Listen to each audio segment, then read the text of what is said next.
Hi, everybody. Coach Allison back, and I am here with your week 32 Defy Aging workout. Something a little different again this week. Try to mix it up every once in a while, right? We have a shorter circuit. It's only 5 exercises, but we are going to go through that for 4 rounds. And the rounds are different too. Some of the rounds are a little longer than what we're used to. So the rounds are timed as such here.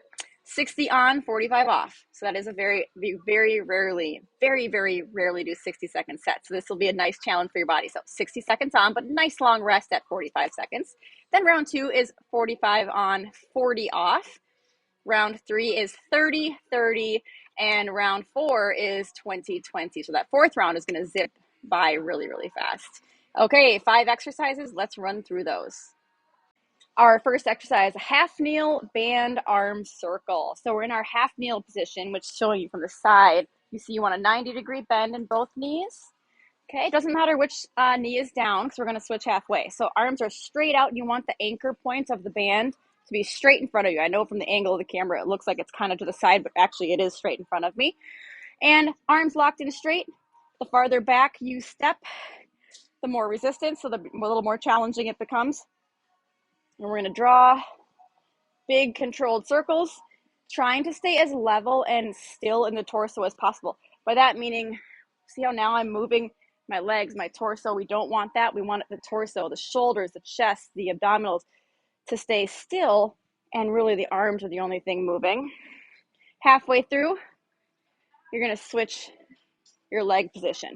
And no, it doesn't really matter which direction you're doing the circle. So when you switch your leg position, if you want to switch the direction of your circles, that's fine, but that doesn't really matter. So that is our first exercise.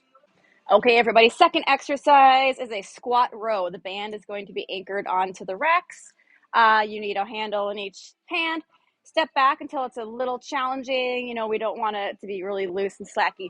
Okay, arms are straight. We're going to do a normal squat, meaning not sumo, not narrow. Feet are hip width apart. Sink those hips down and back. Come on up. When you get to the top, do a back row. Very important to not do the movements together. First of all, it's not putting the body into the mechanically the positioning that we want. Second of all, it tends to create a sensation of wanting to tip backwards if you do that. So think of it in 2 parts: squat, then row. Squat, then row. If you say that in your head, it kind of helps. Watch. Squat, then row. Squat, then row. Okay, I'm going to show you from the side without the bands. So squat, up, row. Make sure when you row, chest goes out, shoulders drop back. You're squeezing your shoulder blades together behind you. So we're not just doing this. It's a focus squeeze. Arms straight, squat, row. Okay, so practice that. And yes, that's your squat band row.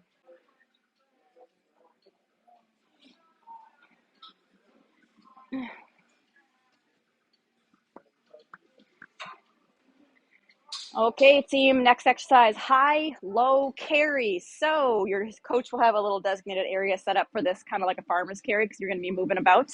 All right, one arm, weight is up. Try to straighten the arm. So we're trying to avoid this with a bent elbow. So I want you to straighten that arm. Pretend you're trying to super glue your bicep to your ear. See how my bicep is right by my ear? Other arm is straight down, palm facing inward.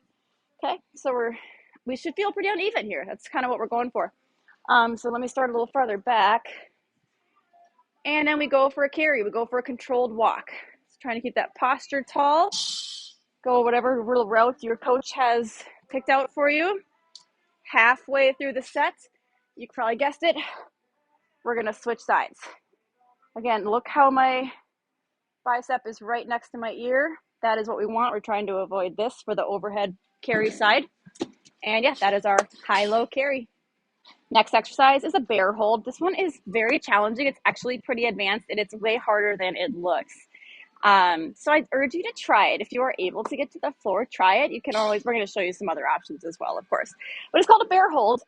And you're in a quadruped or a tabletop position, hands and knees. And I'm going to curl my toes under because you're going to need to use your feet to lift up a little bit.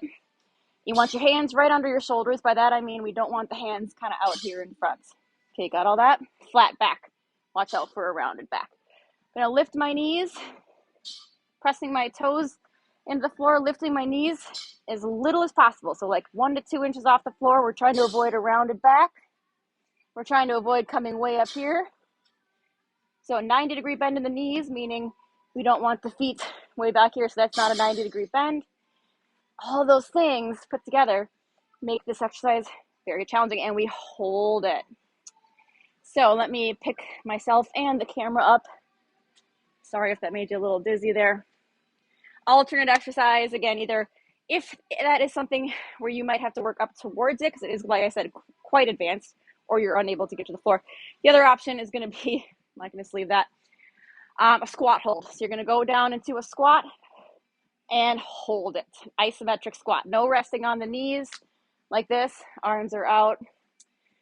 Really works the same muscles. Takes out the upper body component, but it's still a lot of core and mainly legs. So that is our bear hold. All right, last exercise, single arm chest press. So grab one weight, you only need one.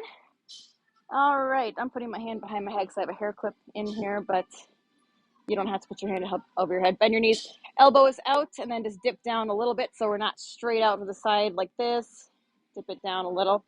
And engage those core muscles and arm and shoulder muscles and chest muscles as we press up. Nice and controlled. Let the elbow gently tap the floor at the bottom, but don't actually rest the arm down. Halfway through the set, you will carefully switch sides and continue now, of course, on the other side. What this single side does lets you, first of all, just focus on the one side, but second, it takes a lot of stability because you're feeling lopsided, right? Put the weight down like this. Very important shoulder safety. And our alternative, if you are unable to get to the floor, is going to be a band single arm chest press. So I'm going to have to kind of turn away from you just slightly. You'll have the band attached to the rack behind you. Whatever side you're pressing with, that leg stays back. So I have a staggered stance, right hand with the band, right leg is back. And press straight forward. See how it's the same movement as a chest press? As on the floor, we're just using a different tool and we're standing. So multiple ways we can do all of our exercises. So that, and then of course, halfway you will switch. So I had right leg back, right arm. Halfway through, I would switch and do my left leg back and my left arm. All right, that is our single arm chest press, floor version, or the standing band version. Okay, that is our week 32 Defy Aging. At the end of the circuits, we will have a little team builder with the battle rope. So your coach will explain that for you when you're there in your sessions. Enjoy this week's workout. See you back for week 33.